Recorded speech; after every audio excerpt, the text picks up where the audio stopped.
Good morning. Have a very nice day. मेरा मानना है कि सरकार लोगों के हित में काम करे ऐसा डिजायरेबल है, क्योंकि डेमोक्रेसी में government is of the people, लोगों की सरकार है। Government is for the people, लोगों के वास्ते सरकार है। सिर्फ 2-3 अरबपतियों के वास्ते सरकार नहीं है। सिर्फ 2-3 अरबपति ही सरकार नहीं बना रहे, करोड़ों लोग वोट डालते हैं तब कोई सरकार बनती है। 2014 और आज 2022 के बीच आपने हजारों भाषण सुने होंगे प्रधानमंत्री नरेंद्र मोदी का। जब भी वोट मांगता है तब ये तो नहीं बताते कि उन्होंने क्या क्या किया, देश का क्या क्या बनाया, पर यह जरूर बताते हैं कि कांग्रेसी सारे भ्रष्टाचारी हैं और हिंदुस्तान का जितना कभी नुकसान हुआ है वो कांग्रेसियों के कारण हुआ है।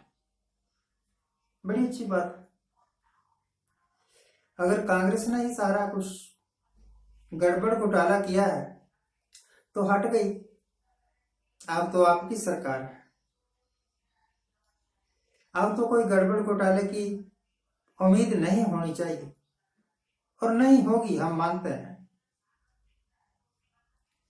पर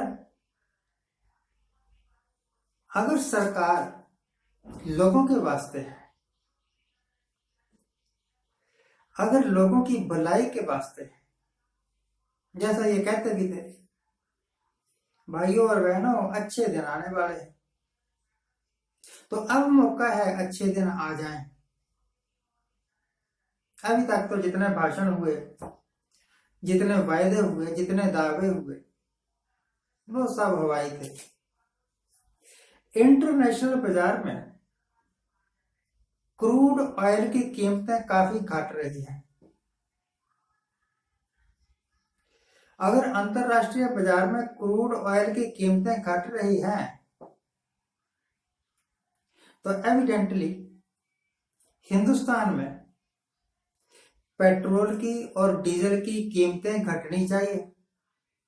मैं एक रिपोर्ट पढ़ रहा था जिसके मुताबिक तो कहता है कि इंटरनेशनल बाजार में क्रूड ऑयल, कच्चा तेल जो धरती में से निकाला जाता है,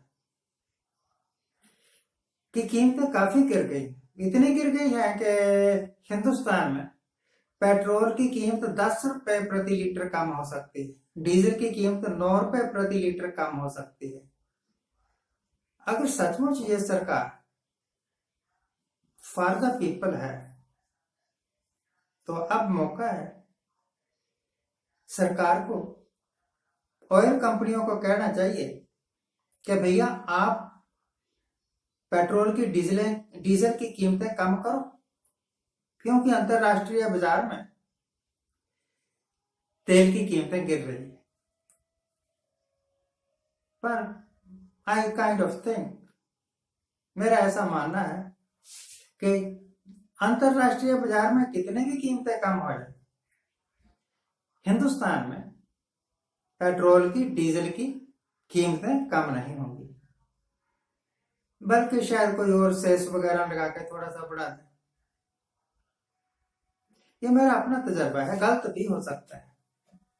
देख लेना, अगर 10-15 दिन या अगले 1 महीने में भी पेट्रोल डीजल की कीमतें कम हुई तब मैं समझूंगा कि मेरा असेसमेंट गलत था, मैं गलत हूं और सरकार सचमुच फॉर द पीपल है, लोगों की भलाई के वास्ते काम करती है। पहली तो बात यह थी।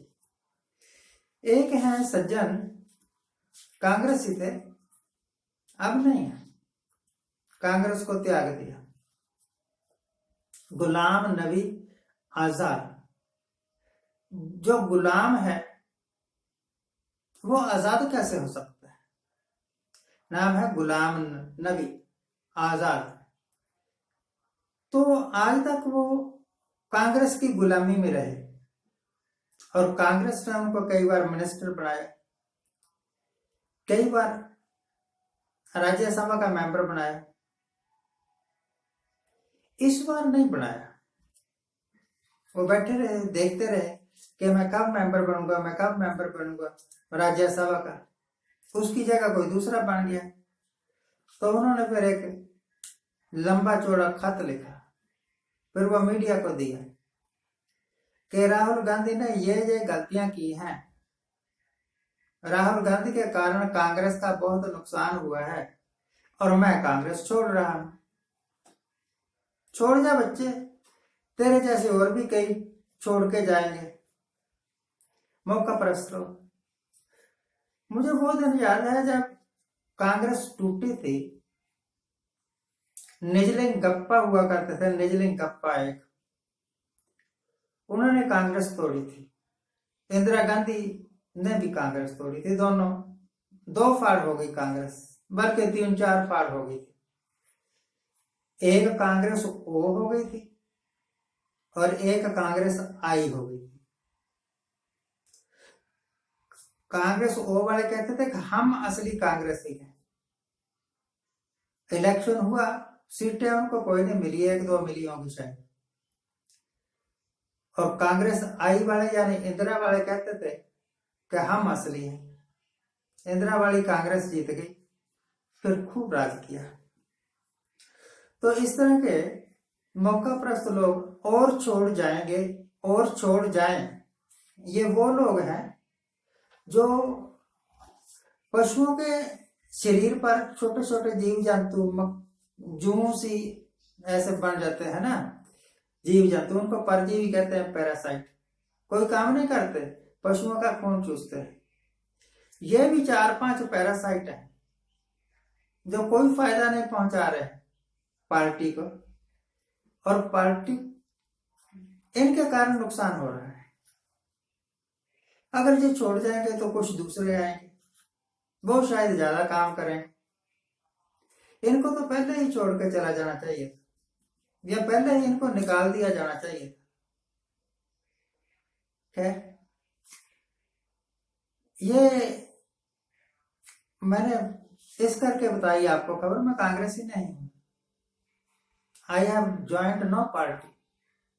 कि जब कोई बुरे दिन आते हैं ना किसी के, तो उसको सबसे पहले उसके वो लोग छोड़ के जाते हैं जो कहते हैं कि हम आपके वफादार हैं, हम आपके साथ रहेंगे हमेशा, फिर छोड़ के भाग जाता है।